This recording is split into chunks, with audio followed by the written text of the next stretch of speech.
All right, so that's kind of perched precariously. There we go.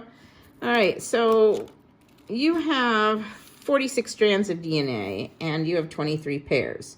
So you have one from your dad and one from your mom in each pair. Okay, and all your DNA is located in the nucleus that's located in your cell. Of course, I'm drawing the nucleus really big here. So you've got dad and you've got mom as a pair. What makes one set of chromosomes a pair versus another set? Well, it's whatever traits you'll find. Like for instance here, maybe we find handedness, okay? Whether you're left-handed or right-handed. Now, granted, you know, dad could be carrying the right-handed gene and mom could be carrying the left-handed gene, but they're both carrying the same trait, okay? And so this is a pair, and, you know, we often call them chromosomes. They're actually chromatin, and you wouldn't actually be able to visually see them because they'd be really long and drawn out. And they have to be really long and drawn out so the protein machinery can kind of get in there and do the things it needs to do to make protein, okay? Now, when you have a cell that's in interphase, it's basically doing everything it needs to do, all its little lovely functions, and basically making lots and lots of organelles. And then at a point, it gets kind of fat and sassy with its organelles, and it says, I think I need to divide into two different cells. In order to do that, a cell has to duplicate its DNA because you want to make sure that each cell makes the same proteins. So you need to have the same DNA into each cell. So what happens is that basically the cell will go, you know, if this is 46 strands of DNA, all right, the cell will basically replicate the DNA.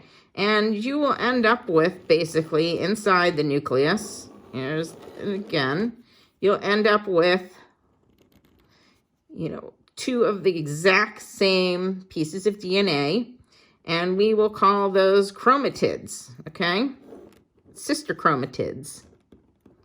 And likewise, mom's chromosome, and again, I use chromosome, but chromosome, chromatin, hers will replicate also, and you will have hers, and they're held together by this little blob. I draw these little circular blobs. This circular blob is a protein centromere, and that holds them together, okay? So again, this right here, that's mom's sister chromatids, and basically they're identical copies of the same strand of DNA, okay? The same chromatin DNA. So it goes up to, it's replicated, and so instead of 46 now in the cell, we have 92, okay? And that all happens during interphase.